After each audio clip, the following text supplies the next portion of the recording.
순덕님의 엄마는 그래도 되는 줄 알았습니다 라는 시가 있습니다. 예, 이분이 강원도 분인 것 같습니다. 그 시의 마지막에 이렇게 끝이 납니다. 어느 날 아무도 없는 집에서 외할머니 사진을 손에 들고 소리 죽여 우는 엄마를 보고도 그 눈물의 의미를 이 속없는 딸은 몰랐습니다. 내가 엄마가 되고 엄마가 낡은 사진 속 사진으로만 우리 곁에 남아있을 때 비로소 엄마는 그러면 안 되는 것인 줄 알았습니다. 엄마는 그러면 안 되는 것이었습니다.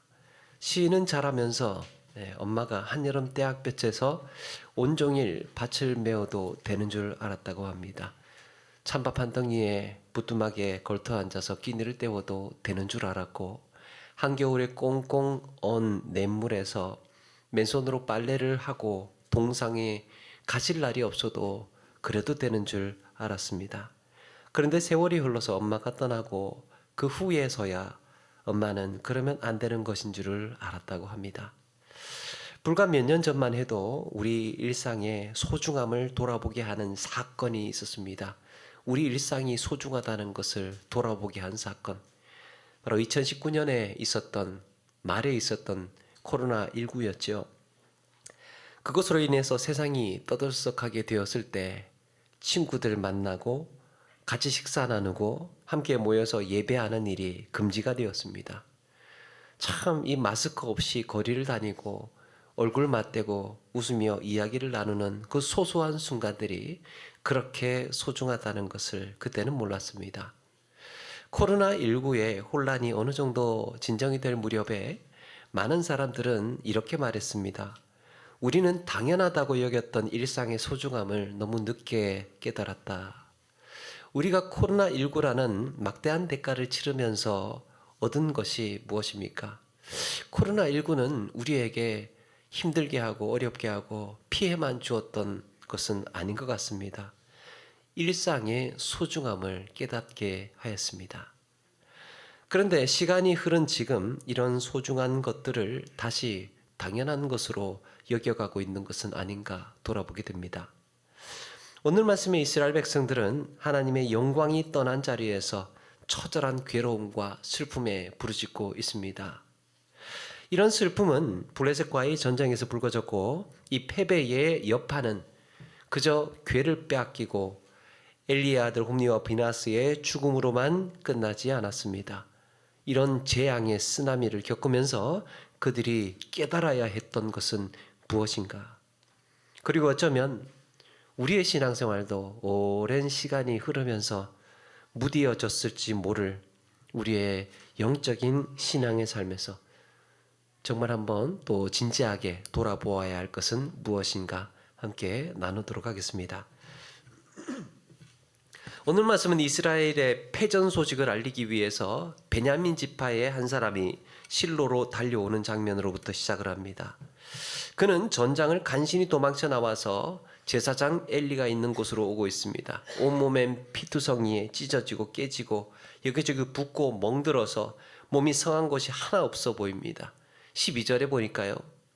자기의 옷을 찢고 자기의 머리에 티끌을 덮어 쓰고 라고 했습니다. 옷을 찢고 머리에 티끌을 덮어 쓰고, 이런 표현들이 어디에 주로 나옵니까? 극심한 수치심이라든지 슬픔을 당했을 때 이런 표현들이 쓰입니다. 그런데 본문을 직역하면 그의 옷들은 찢어지고 흙은 그의 머리 위에 있었다 그랬습니다. 그러니까 일부러 옷을 찢고 머리에 흙을 뒤집어 썼다기보다는 정신없이 전장에서 싸우다 보니까 옷도 다 찢겨지고 머리에 흙도 범벅이 되어 버린 겁니다. 굳이 옷을 찢지 않아도 싸움판이 있던 그의 옷은 너덜너덜하게 그렇게 찢어져 있었을 것이고 온몸은 흙과 먼지로 뒤덮여 있었을 겁니다. 그래서 공동번역 성경에도 옷은 갈갈이 찢기고 흙을 뒤집어 쓴 채라고 그랬습니다. 그의 처참한 몰골이 어떠한지 충분히 짐작해야 합니다. 그런데 그를 더 괴롭혔던 것은 그의 입에 물고 있는 이 패전의 소식, 참담한 패배의 소식을 어떻게 전한단 말인가?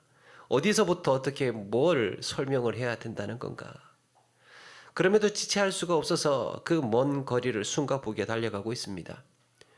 한편 실로의 제사장 엘리는 블레셋과의 전쟁에서 어떻게 되었는지 가슴을 졸이면서 기다리고 있습니다. 이스라엘의 패배는 얼마나 될까? 과연 몇 명이나 죽었을까? 이겼을까? 졌을까? 엘리가 조마조마하면서 그걸 기다리고 있습니다.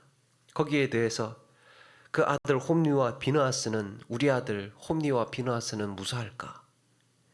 그런데 무엇보다도 마음이 쓰이는 것은 하나님의 궤였습니다. 언약궤. 그는 언약궤가 하나님의 특별한 지시 없이 지정된 장소를 벗어나는 것은 절대로 안 된다는 것을 알고 있었습니다. 어쩌면 이스라엘 장로들이 사람을 보내서 전쟁터로 언약궤를 가지고 가려고 할 때 펄쩍 뛰면서 붙들어 막았을 겁니다. 그 사람들은 언약궤가 있어야 전쟁에서 이긴다고 하지 않느냐 그러면서 억지를 부렸을 것이고 가지고 가겠다고.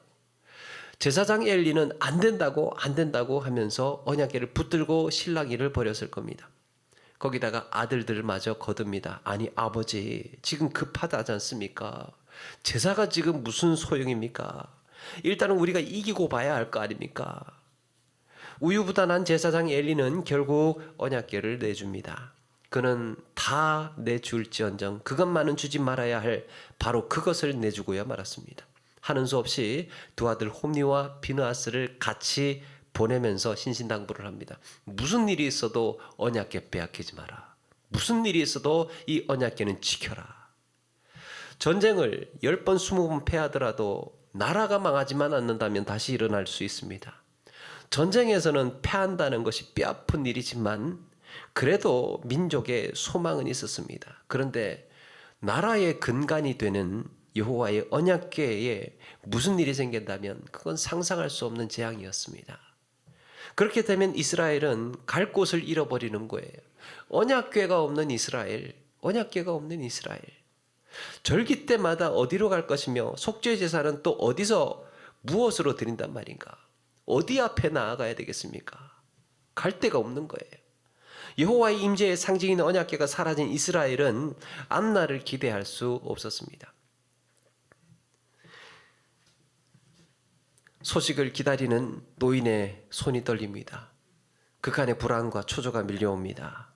이런저런 복잡한 근심으로 엘리의 마음이 타들어가고 있을 때 때마침 온 성읍의 사람들이 비통하게 부르짖고 있는 소리가 들려옵니다.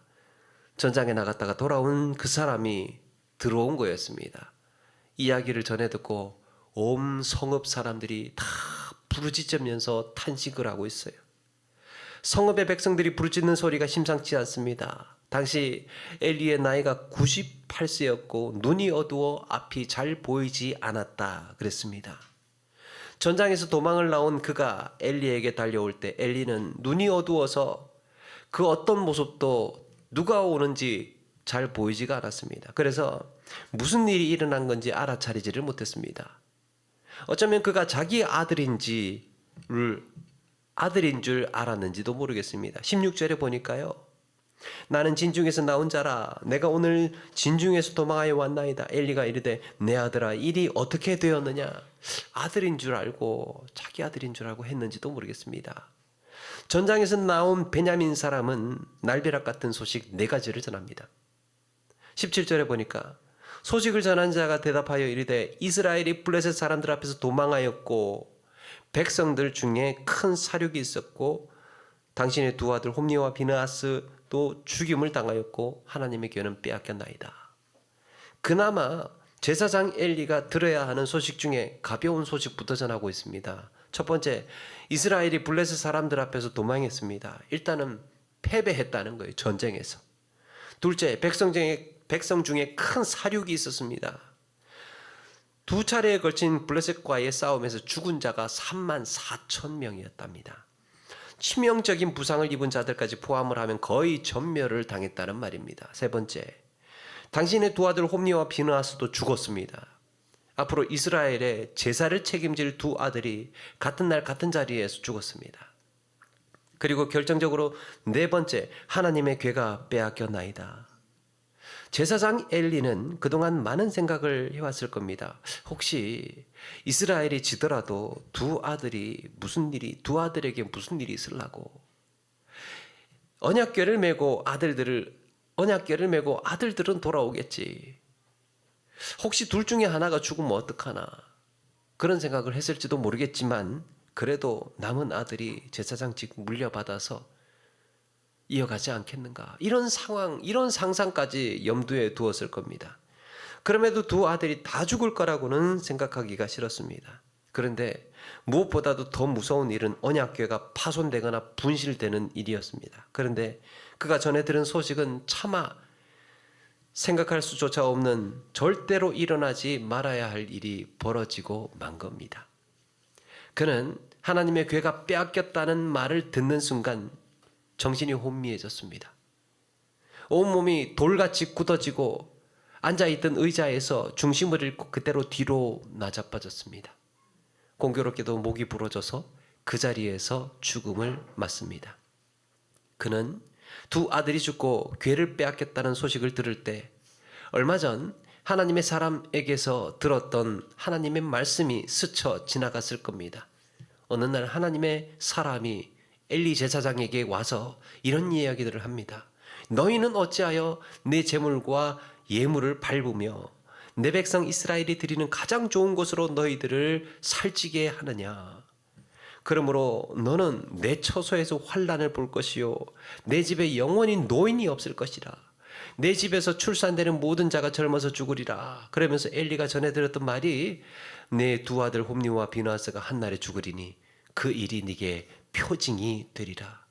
이 일을 어떻게 이루어지는지 네 두 아들 한날 한시에 죽는 것으로 증명이 될 거야. 그때 그 말씀이 현실로 드러난 겁니다. 올 것이 오고야 말았습니다. 성경 기자는 제사장 엘리가 죽자마자 지체하지 않고 사망 선고를 합니다. 18절에 그가 이스라엘의 사사가 된 지 40년이었더라. 나쁜 일은 한꺼번에 찾아온다고 했던가요? 불행의 쓰나미가 여기에 그치지 않습니다. 당시 엘리의 며느리 비느하스의 아내였던 그가 해산날이 다가오고 있었습니다. 이스라엘에 엄청난 사륙을 당했다는 소식과 하나님의 궤가 빼앗겼다는 소식, 남편이 죽었다는 소식에 더해서 시아버지가 방금 죽었다는 소식까지도 이 여인은 지금 한꺼번에 들어야 했습니다. 그 충격에 갑자기 극심한 진통이 밀려옵니다. 해산이라는 육신의 고통과 심적인 괴로움이 겹쳐지면서 비느하스의 아내는 더 이상 견디지 못하고 아이를 낳다가 그만 죽음을 맞이하게 됩니다. 곁에서 출산을 돕던 여인들이 그나마 위로하려고 합니다. 두려워하지 말라. 네가 아들을 낳았다. 아들을 낳았다는 말이 귀에 들려오지 않습니다. 전혀 위로가 되지 않습니다. 반갑지도 않습니다. 그리고 비느하스의 아내는 죽어가면서 마지막으로 이 말을 남깁니다. 영광이 이스라엘에서 떠났다. 하나님의 임재의 상징인 언약궤가 빼앗겼다는 것을 듣고는 영광이 이스라엘에서 떠났다. 그래서 이가봇이라고 합니다. 이가봇. 그가 남긴 마지막 말이 낳은 아들의 이름이 되어버렸습니다. 여기서 이가봇이라는 말은 원래 이라는 말과 카보트의 합성어입니다. 카보트가 영광이라는 말이에요. 이는 부정형입니다. 그래서 영광이 없다. 영광이 없다. 혹은 하나님이 이스라엘을 떠나셨다. 하나님이 없는 이스라엘. 아이를 낳으면서 죽어가던 여인은 하늘이 무너지는 듯한 그런 소식을 감당할 수가 없었습니다. 그 중에서 가장 충격적인 소식은 이스라엘이 패배했다라거나 시아버지 엘리가 죽었다는 소식도 아니었습니다. 심지어 남편이 죽었다는 소식도 아니었습니다. 그가 받은 가장 큰 충격은 하나님의 궤를 빼앗겼다는 사실입니다. 그래서 22절에 이렇게 말씀하죠. 하나님의 궤를 빼앗겼으므로 영광이 이스라엘에서 떠났다 하였더라. 한 번 더 짚어줍니다. 그 여인이 이가봇이라고 외쳤던 이유는 하나님의 궤를 빼앗겼기 때문에 영광이 이스라엘에서 떠났다라고 말했다고 한 번 더 강조해주고 있습니다. 여인이 죽어가면서 이가봇이라고 한 이유는 하나님의 궤가 빼앗겼기 때문이라는 거예요. 여러분, 왜 이 소식이 여인에게 가장 충격이었을까요? 시아버지가 죽었다는 소식이 충격이지 않겠습니까? 더군다나 남편이 전장에서 죽었다는 소식이 더 충격적이지 않겠습니까? 그런데 하나님의 개가 빼앗겼다는 그것이 그가 죽어가면서 외칠 수밖에 없었던 여호와의 영광이 이스라엘을 떠났다. 그 이야기였다는 거예요. 이제 아들을 낳게 되면 대대로 내려오던 제사장직을 이어가야 하는데 언약궤를 빼앗겼습니다. 할 게 없어진 거예요. 이 말은 앞으로 이스라엘의 하나님, 영광의 하나님을 기대할 수가 없게 되었다는 뜻입니다. 하나님의 영광이 떠난 그 하늘 아래 이 아들은 어떻게 이제 살아갈 것인가? 그것이 여인을 무너지게 했습니다. 희망이 없어졌던 거죠. 아들을 낳으면 뭐합니까? 하나님이 없는데. 제사장이면 뭐합니까? 언약궤가 없는데. 그에게 앞날이 없었던 거예요. 인간이 느끼는 가장 큰 고통은요, 그 고통이 얼마나 극심한가의 문제가 아니랍니다. 고통이 얼마나 되느냐, 얼마나 힘드느냐, 이게 문제가 아니라고 합니다. 회복될 수 있으면 견딜 수 있어요. 이 고통이 지나갈 거라는 소망이 확실하다면 그래도 버텨낸다고 합니다. 힘들어도. 이거 끝나면 되니까. 얼마만큼만 견디면 되니까. 그런데요, 희망이 끊어졌음을 알았을 때, 이제는 회복되지 않는다는 사실을 알았을 때 그 고통이 가장 극심하다고 합니다. 그에게는 언약궤가 빼앗겼다는 소식은 하나님을 잃어버린 거나 마찬가지였습니다. 상실의 고통이라는 게 있죠. 누군가를 잃어버렸을 때, 누군가를 놓쳤을 때. 그런데 잃어버리는 것 중에서 가장 크게 잃어버리는 것은 하나님이 이스라엘을 떠났다, 이 집을 떠났다, 나를 떠났다. 그런 고통. 지금까지 하나님의 임재의 상징인 언약궤가 이스라엘을 떠난 적은 단 한 번도 없었습니다. 언제나 이스라엘 백성들과 그들 가운데에 함께 했습니다. 그들의 역사의 중심에 있었습니다. 그들 곁에 언약궤가 있었기에 언제든 하나님 앞에 찾아갈 수 있었고, 하나님의 궤를 소유할 수 있었기에 하나님은 늘 우리 편이라는 생각을 갖고 살아왔습니다. 우리 하나님이라는 생각으로 살았던 거죠. 그런데 그러는 동안 말이에요, 하나님의 언약궤가 그들의 백성을 떠난 적이 단 한 번도 없는 것은 놀라운 축복이고 놀라운 은혜였지만, 그러는 가운데에 이스라엘 백성들은 예배가 가벼워지기 시작을 합니다. 하나님께 드리는 제물로 자신들을 살찌우기 시작을 합니다. 제사장들 좀 빼돌려도, 자기가 먹고 싶은 것 좀 더 골라내도, 제사는 따분해지고 절기는 늘 그랬듯이 습관이 되어 버렸습니다. 늘상 하던 거니까. 하나님 우리 곁에서 떠난 적이 없었으니까 나태해진 겁니다. 자기는 원래 제사장이니까. 어느새 이스라엘 백성들에게 하나님은 예배의 대상이 아니라 가끔 필요할 때 갖다 쓰는 요긴한 소유물 정도로 전락해 버렸습니다. 하나님이 있는데 내 마음대로 살다가 필요할 때 하나님 찾고 부르면 되지. 자기들 마음대로 살다가 나중에 보니까 아스타롯이며 이방신을 섬기던 이스라엘 사람들이 필요할 때, 전쟁에 나갈 때 저 언약궤 가지고 오면 이길 수 있겠다라고 생각을 했던 겁니다. 그런 행동이 그들의 믿음이 그런 행동을 따라가지를 못했습니다. 그만큼 믿는 자들이 아니었다는 거예요. 하나님은 언약궤를 빼앗기게 하심으로 이스라엘 백성이 철저히 패배했다는 선언을 하셨습니다. 뺏기게 하신 거예요, 하나님께서. 언약궤만 가져오면 자동으로 하나님도 따라올 것이고, 그래서 우리가 이길 거라고 생각한 어리석은 환상을 깨셨습니다. 우리는 여기서 이스라엘을 향하신 하나님의 메시지를 들어야 합니다. 너희는 이 언약궤 가지고 있을 자격이 없다. 성경은 이때를 가리켜서 여호와의 말씀이 희귀하여 이상이 흔히 보이지 않았던 때라고 그랬습니다. 하나님의 말씀을 쉽게 들을 수 없었던 시절, 이상도 나타나지 않고 꿈에도 나타나지 않고 이적도 나타나지 않던 시절, 말씀이 희귀했던 것은 하나님께서 그들을 떠나신 것이 아니라 이미 백성들의 마음이 하나님에게서 멀리 떠나 있었던 겁니다. 온 마음으로 듣고자 하지 않았고 따르고 지키려 하지 않았습니다. 이런 그들의 영적인 상태는 언약궤를 빼앗기고 나서 바닥이 드러났습니다. 언약궤만 있으면 되지 뭐라고 생각했는데 하나님께서 그 언약궤조차도 빼앗아 버린 거예요. 그들에게는 아무것도 없었던 겁니다. 그들의 신앙이 바닥을 드러냈습니다. 그들은 언약궤를 믿고 있었지 하나님을 신뢰하고 온 마음으로 하나님을 예배하는 자들이 아니었던 겁니다. 언약궤가 떠난 자리에서 우리가 돌아볼 것은 그동안 하나님을 어떻게 대하고 있었는가 하는 점입니다. 솔로몬은 어마어마한 성전을 건축한 후에 이렇게 기도했습니다. 하나님이 참으로 땅에 거하시리이까 하늘과 하늘들의 하늘이라도 주를 용납하지 못하겠거든 하물며 내가 건축한 이 성전이오리이까. 그 어마어마한 부자 솔로몬이 자기의 혼신의 힘을 다해서 으리으리한 성전을 세워놓고 하나님께 드리지요. 그러면서 기도를 합니다.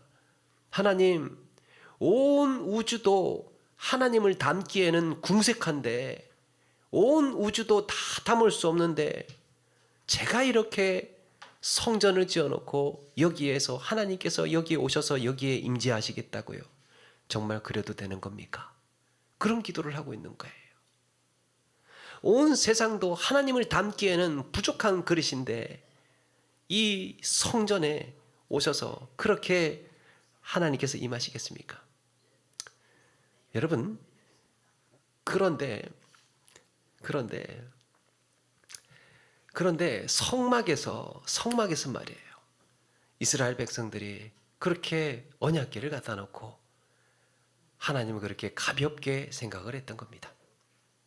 하나님께서 우리 가운데 거하신다는 건 당연한 일이 아니라 은혜 중에 은혜고 기적 중에 기적인 줄로 믿습니다.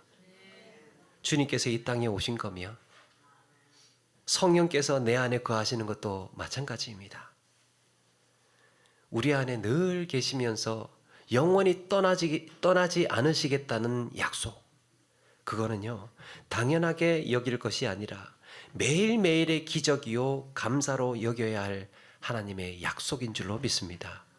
우리의 신앙의 삶이 그렇게 새로워지는 거예요. 하나님을 느끼고 하나님을 의식하면서 우리는 새로운 은혜와 또 새로운 기적을 경험하게 되는 겁니다. 여러분, 잃어버린 후에야 소중한 것의 가치를 알게 되는 때가 있습니다. 건강할 때 건강 지키지 못하고 곁에 있을 때 귀한 줄 모르고 놓치고 잃어버린 다음에야 찾게 됩니다. 그때 그게 귀한 거였구나. 잃어버리고 놓치고 나서야 알게 됩니다. 그 빈자리가 크기 때문에. 하나님은 우리에게 바로 그런 존재예요. 늘 곁에 계시지만, 늘 우리와 함께하고 계시지만, 그것 때문에 오히려 우리는 무감해지고 둔해지고 늘 계시겠거니 어련히 계시겠거니라고만 생각하기 때문에 우리의 예배가 느슨해지고 우리의 마음이 때로는 나태해지고 우리가 게을러지고 그렇게 하나님을 찬양을, 기도를, 예배를 가볍게 생각해가고 있지는 않았을까 돌아보게 됩니다. 태어난 지 1년 만에 소아마비를 앓아서 평생 목발 짚고 장애인으로 살아야 했던 장영희 교수님이라는 분이 살아올 기적, 살아갈 기적이라는 수필을 쓰면서 기적이 아닌 날이 단 하루도 없었다고 고백을 합니다.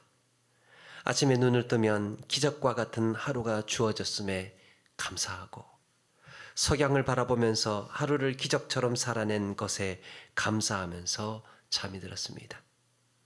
그에게 그를 괴롭혔던 또 다른 힘들고 어려운 질병이 그를 어렵게 할 때 그는 잠자리에 들면서 하루하루가 내일을 장담할 수 없는 삶이었습니다.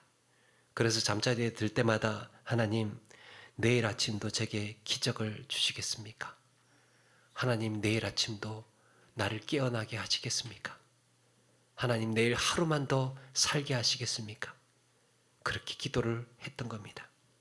사랑하는 여러분, 시인은 발명가가 아니라 발견자라고 합니다. 발견해내는 사람. 무심코 지나쳤던 소소한 것들, 너무도 당연했던 것들이 그렇게 귀하고 그렇게 가치 있고 의미 있는 것이라는 것을 발견해내는 사람. 여러분, 신앙도 그렇습니다. 내게 있는 당연한 것을 새롭게 보는 눈, 매 순간이 기적과도 같은 순간임을 깨닫고 하나님의 은혜와 감사를 고백하는 마음이 우리에게 있어야 할 줄로 믿습니다. 우리의 예배와 찬송과 기도의 무게가 살면서 가벼워지지 않도록 온 마음으로 주님을 바라보고 살아가는 우리 모두가 되시기를 바랍니다. 그러므로 우리 가운데 하나님의 영광이 떠나지 않도록 하나님 우리 곁에 혹은 내 안에 계심을 감사합니다. 이것이 기적이라는 것을, 은혜라는 것을 다시 한번 고백합니다. 매 순간 그래서 감사하며 기뻐하며 온 마음으로 늘 엎드리는 신앙의 삶을 살게 해 주옵소서. 이런 고백과 다짐으로 살아가는 저와 여러분 되기를 주의 이름으로 축원합니다.